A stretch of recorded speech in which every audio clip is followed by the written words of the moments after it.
Bonjour à tous, j'ai décidé de faire les vidéos un petit peu différemment, je vais voir plein de styles, je vais voir si à la fin il y a un truc qui me plaît plus que les autres. Bref, Smash Legends, c'est un jeu développé par Line Games et 5 Minute Labs et qui est sorti en 2021, le 14 avril. En tout cas, je le suppose, puisque c'est la date la plus récente et que le jeu est sorti récemment. Je ne peux pas dire qu'il est sorti en 2020 parce qu'en fait, aucune date n'est vraiment donnée sur Google. On dit simplement qu'il est sorti le 14 avril. Donc, je vais dire qu'il est sorti le 14 avril 2021.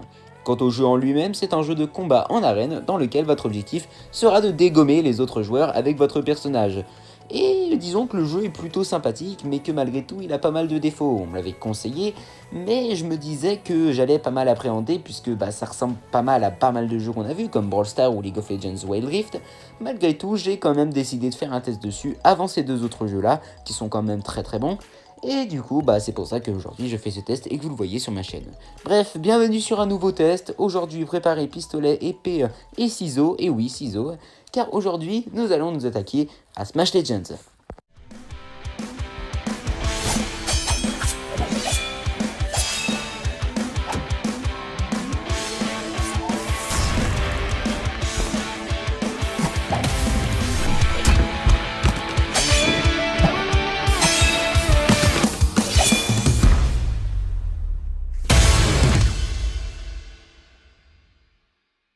Bon, je tiens déjà à mettre quelques petits trucs en avant parce que c'est pas aussi simple.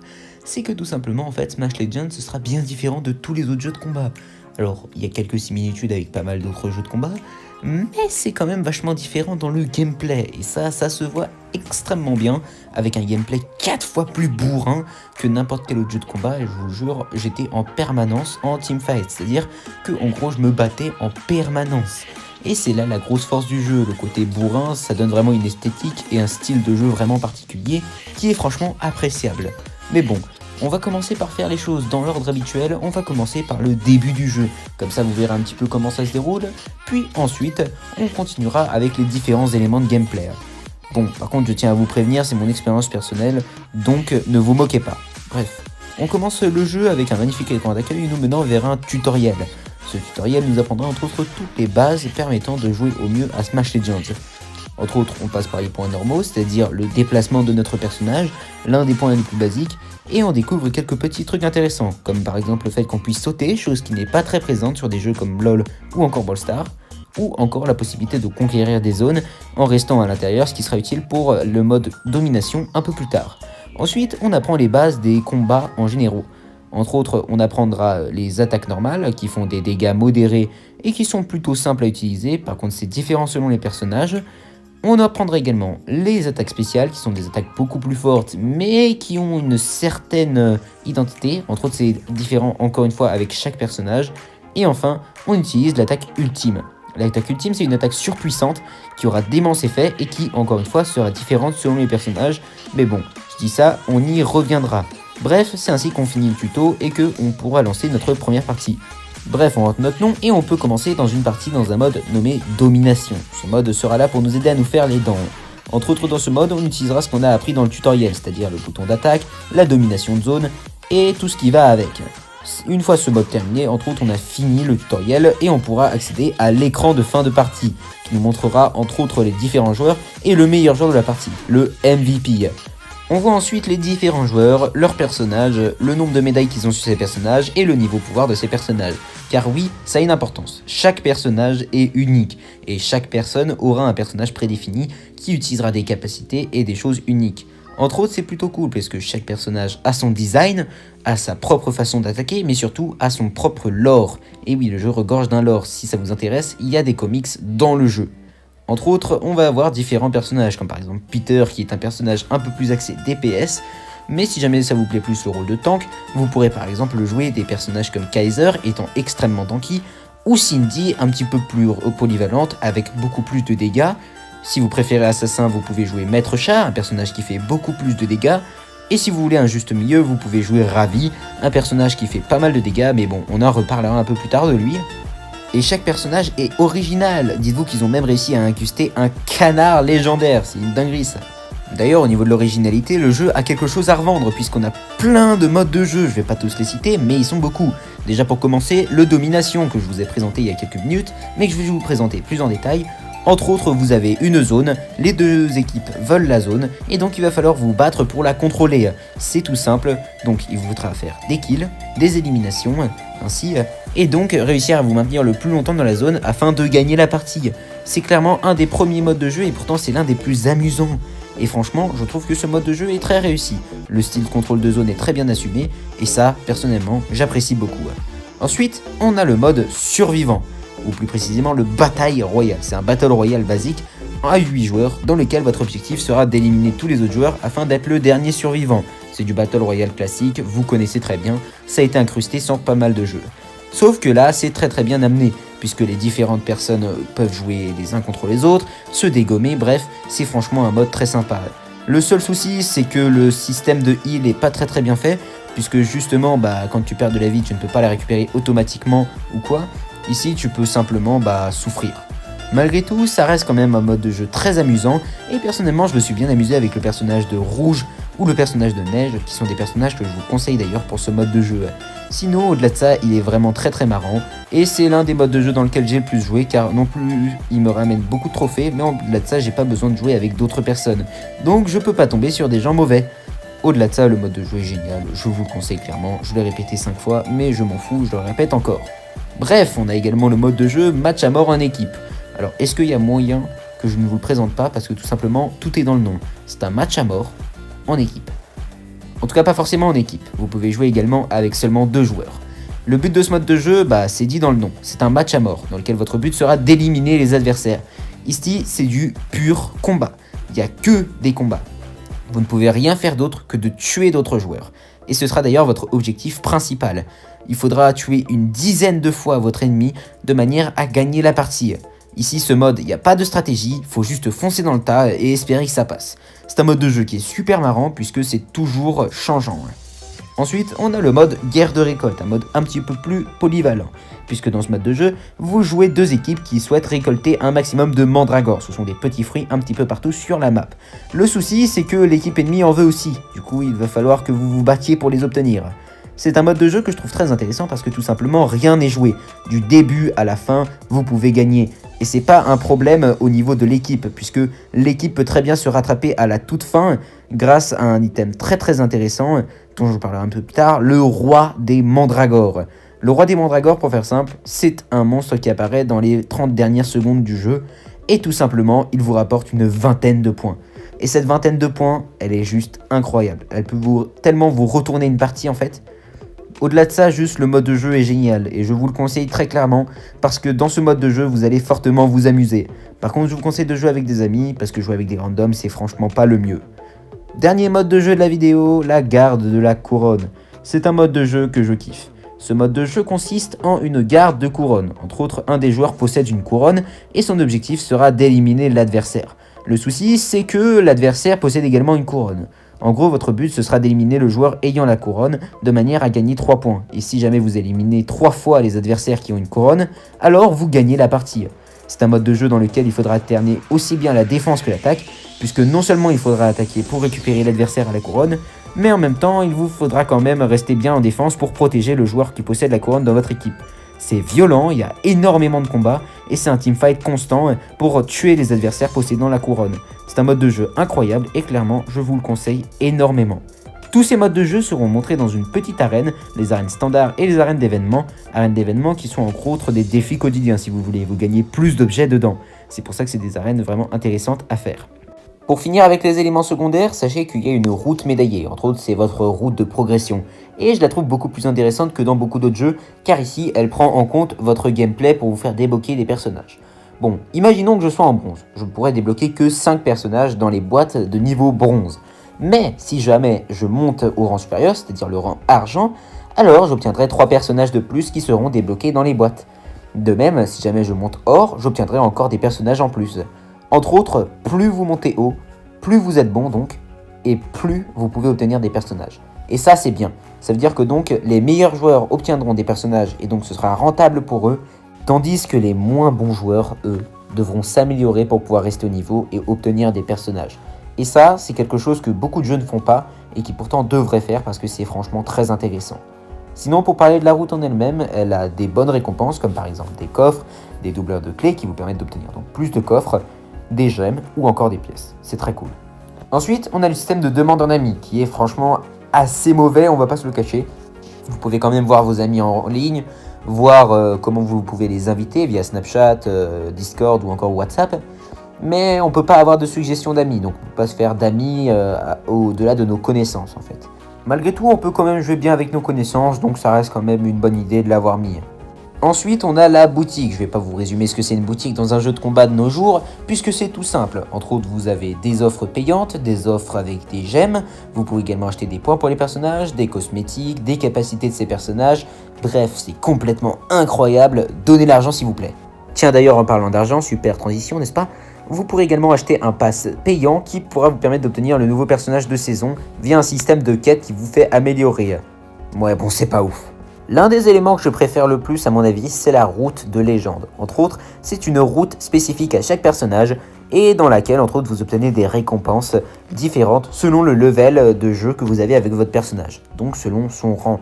Donc plus vous êtes bon avec un personnage, plus vous obtenez de récompenses. Et comme c'est différent sur chaque personnage, ça fait que donc vous obtenez plein de récompenses. Que ce soit des pièces, des éléments pour les personnages, des emotes et voire même un skin exclusif à chaque personnage. C'est franchement plutôt sympa, mais c'est quand même assez cher, 160 gemmes, et les gemmes ça s'acquiert assez lentement. Donc en vrai, ça reste un élément à prendre à côté, quoi. C'est franchement sympa, mais faut pas non plus en abuser. Pour les éléments les plus mineurs, on a le profil, qui est quand même assez sympa, puisqu'on peut voir notre rang, notre mode de jeu meilleur en fait, le meilleur personnage qu'on a. On peut personnaliser notre petit avatar avec les cadres et l'icône qu'il aura, et ensuite on peut voir nos amis et les personnages qu'il possède, ainsi que les nôtres. D'ailleurs, pour revenir sur le jeu, vous avez des événements de participation journalière, c'est-à-dire entre autres des événements qui apparaissent un peu chaque jour où vous obtenez une récompense. Ce qui est plutôt cool, ça vous donne au moins envie de revenir sur le jeu à chaque fois que vous vous connectez. Voilà donc pour cette présentation du jeu. Maintenant, si le jeu vous intéresse, vous pouvez maintenant le télécharger et aller vous faire votre propre avis sur les différents défauts qu'il possède. Mais si jamais vous avez la flemme, alors vous pouvez regarder la suite de cette vidéo dans laquelle je vous propose de voir les différents défauts que j'ai retrouvés sur ce jeu. Et on va commencer déjà par le défaut le plus flagrant, j'ai nommé le lag. Et oui, parce que j'ai jamais autant lagué sur un jeu. Ce jeu lag pas mal et en plus de ça, j'ai eu beaucoup de problèmes de connexion à cause de ça. Qui plus est, il prend pas mal de place, donc je suppose que c'est pas à cause des serveurs et c'est pas à cause de mon téléphone puisqu'il est d'une très bonne qualité. Qui plus est, le lag ne suffit pas puisqu'on peut également se taper parfois des plantages si jamais il y a trop de lag au même moment. Et on peut même planter simplement au lancement du jeu, ce qui nous oblige donc à le relancer, ce qui n'est pas très agréable du coup pour le première impression. Alors je ne considère pas que ce soit forcément un défaut de serveur, puisque ça se trouve c'est juste ma connexion qui était mauvaise à certains moments. Mais j'ai quand même lag énormément et j'ai beaucoup vérifié ma connexion du coup à la suite de mes premiers lags et je me suis rendu compte que c'était pas forcément ma faute.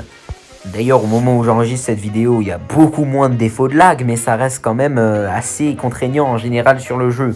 C'est pour ça que j'aimerais bien que les développeurs se bougent un petit peu les fesses et qu'ils se disent « Les gars, on va résoudre les soucis par rapport à nos serveurs parce que ça devient quand même assez relou. » Ensuite, on a les différents personnages, parce que oui, les personnages ne sont pas égaux entre eux. Il y a une méta, et il y a différents personnages qui reviennent très souvent, les deux styles de perso dont je vais parler dans cette vidéo.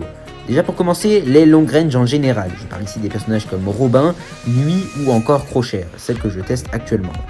Crochet est un personnage à distance, qui peut faire donc pas mal de dégâts à distance.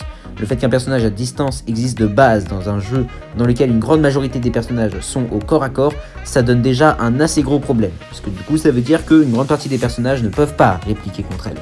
Autre point qui est vraiment très gênant avec ce personnage, c'est tout simplement le fait que ses dégâts soient complètement indécents. Elle fait énormément de dégâts, et ce sans aucun souci, son attaque ultime lui augmente encore ses dégâts, et son attaque à distance augmente encore sa portée, ce qui fait que donc il est impossible pour elle de ne jamais vous toucher. Elle vous touchera forcément au bout d'un moment. Et ce n'est pas que le cas avec les personnages normaux. Robin peut te toucher de très loin, Nuit crée des zones, donc c'est compliqué d'avancer. En bref, le plus souvent, ce que vous allez faire, c'est avancer en espérant à un moment trouver une faille chez ces personnages.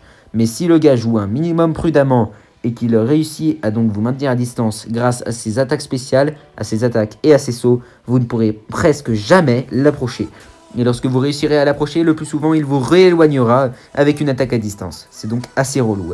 Autre point que je trouve dommage, c'est Ravi. Ravi c'est un petit personnage entre autres qui a la capacité déjà de faire un combo de 5. puisque ce combo de 5 en gros c'est très rare dans le jeu, hein. Un combo de 5 ça peut faire énormément de dégâts. Son attaque spéciale quant à elle vous permet de le rapprocher un ennemi de vous, ce qui est donc très puissant puisque justement rapprocher un ennemi de vous ça fait que vous pouvez vaincre les long range. Ajoutez à ça un ulti qui est très puissant durant les teamfights puisque vous pouvez donc être fort dans plein de situations. Et on est sur un personnage qui est très complexe à équilibrer mais également très complexe à contrer. Ainsi, Ravi peut très facilement jouer agressif et donc vous goumer durant tout le long de la partie pour finir vite la partie, soit jouer prudemment et alors assurer complètement sa victoire, justement en vous posant les spells au bon moment. Et moi, même avec mon level très bon sur Neige, j'arrive à me faire fumer par tous les Ravis que je croise en partie. Je vous dis clairement, ce personnage je le considère comme trop fort. Et si jamais il doit être équilibré un jour, j'espère que ce sera un nerf. Bon, le dernier point que je voulais présenter, c'était tout simplement le fait que le jeu était, à mon sens, un poil trop vide. Il n'y a pas d'événements spéciaux ou d'événements comme ça qui puissent être réellement intéressants. Alors, je vais pas blâmer la non-existence de certains trucs, mais là, je considère que le jeu est ennuyant quand tu souhaites y jouer chaque jour. Après, je ne considère pas que le jeu est ennuyant au niveau de son gameplay, c'est même l'inverse. Il a un gameplay bourrin qui, personnellement, je trouve, est très intéressant. Le plus gros souci, à mon avis, ça doit être le fait que tout simplement, tu n'aies pas envie d'avoir une certaine compétition avec les autres joueurs. Parce que ça, c'est le gros défaut du jeu. Tu n'as pas de compétition. Être avec les autres joueurs ne t'offre rien. Et personnellement, c'est le défaut qui me fait le plus mal. Le pire, c'est que dans ce jeu, c'est pas si mauvais. Le gameplay est vraiment bien. Et si juste on avait des événements spéciaux comme un petit peu Brawl Stars qui te proposait d'obtenir différents événements, et bien ce serait intéressant. Mais les coffres ne t'offrent pas de perso. Et les événements spéciaux se limitent à des « tiens, je t'offre un petit item », genre par exemple un objet que tu pourras échanger contre d'autres. Et il n'y a pas d'événement spécial, genre un nouveau mode de jeu, une variante de décor ou un délire comme ça. Et ça, je trouve que ça dessert beaucoup le jeu. Au-delà de ça, je trouve que c'est vraiment dommage d'enlever cette dimension-là au jeu. Ça rendait vraiment sympa le jeu de pouvoir entre autres avoir différents événements et ne pas enlever de pas mettre surtout cette dimension en fait qui est présente sur presque tous les jeux de combat.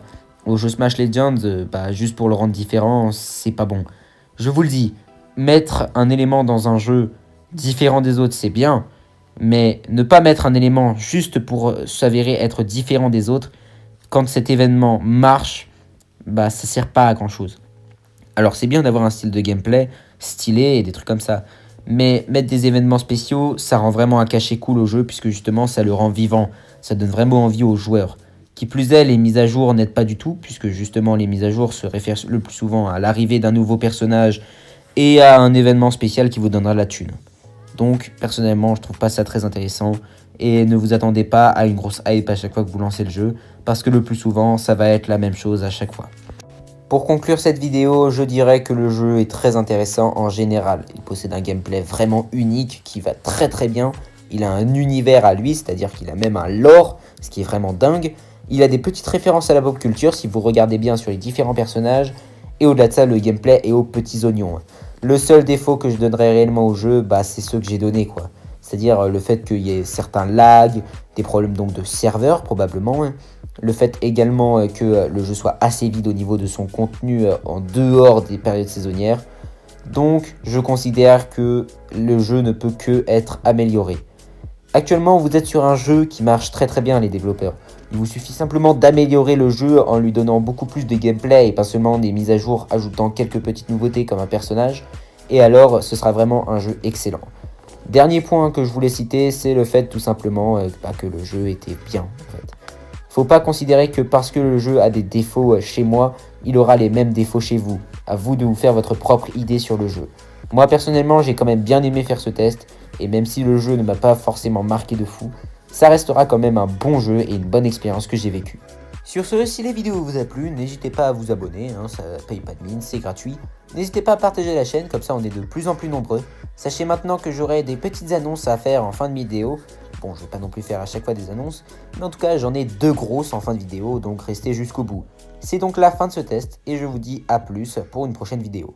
Salut, comment ça va? Alors, je suis pas du tout un chibi qui remplacera Pico Pimento. Ce chibi, il est là pour une raison complètement différente, me représenter moi en dehors de la chaîne. Entre autres, ça représentera le mec derrière Pico Pimento, le mec dans l'ombre, genre. Alors non, je ne vais pas non plus faire des annonces incroyables, ce chibi sera juste là pour me représenter en général. mais ici il vous permettra de voir les différentes annonces de la chaîne. Et pour commencer une annonce toute simple, sachez que maintenant je vais pub des youtubeurs en fin de vidéo. Et donc j'ai décidé de faire ça à chaque fin de vidéo et de diversifier un peu les sujets. Aujourd'hui donc le nouveau élu est donc Aviral Day One. Aviral Day One, c'est une chaîne YouTube anglaise dans laquelle votre objectif sera de comprendre et d'apprendre donc différents tricks complètement inutiles mais qui sont quand même plutôt stylés. Par exemple le pen spinning que j'arrivais pas du tout à faire durant toute ma période collège, ou faire tourner votre pièce entre vos différents doigts un petit peu comme un petit gentleman. Hein. Il y aura également des petits cours de piano à Skip puisqu'il nous a permis de jouer un petit morceau de musique sur sa chaîne et il a même sorti un short. C'est donc une chaîne qui va être assez cool, il y aura pas mal de contenu et pas mal de contenu du coup intéressant. Alors même si je suis pas un mec influent, soyez sympa, allez voir son taf, allez vous abonner et allez liker ses vidéos. Il est en plus très bien accompagné, je trouve franchement sa chaîne ultra cool, donc n'hésitez pas, faites-lui un bisou. Et d'ailleurs, je vais pas vous mentir, si cette vidéo est sortie, c'est pas parce que le sujet était compliqué, c'est juste parce que j'avais plein d'autres trucs à faire à côté. Que ce soit des sujets de dessin, comme des sujets tout simplement, des projets envers mes autres personnages. Bon, le plus souvent, c'est des sujets de dessin. Entre autres, actuellement, j'ai un gros projet pour rework un petit peu mon Pico Piento actuel. Mais bon, je vais pas trop vous en parler, hein, je vais vous en parler lorsque ce sera fait. Sur ce, c'est la fin réelle de cette vidéo. Si ça vous a plu, abonnez-vous et surtout, rapportez-moi un maximum d'argent.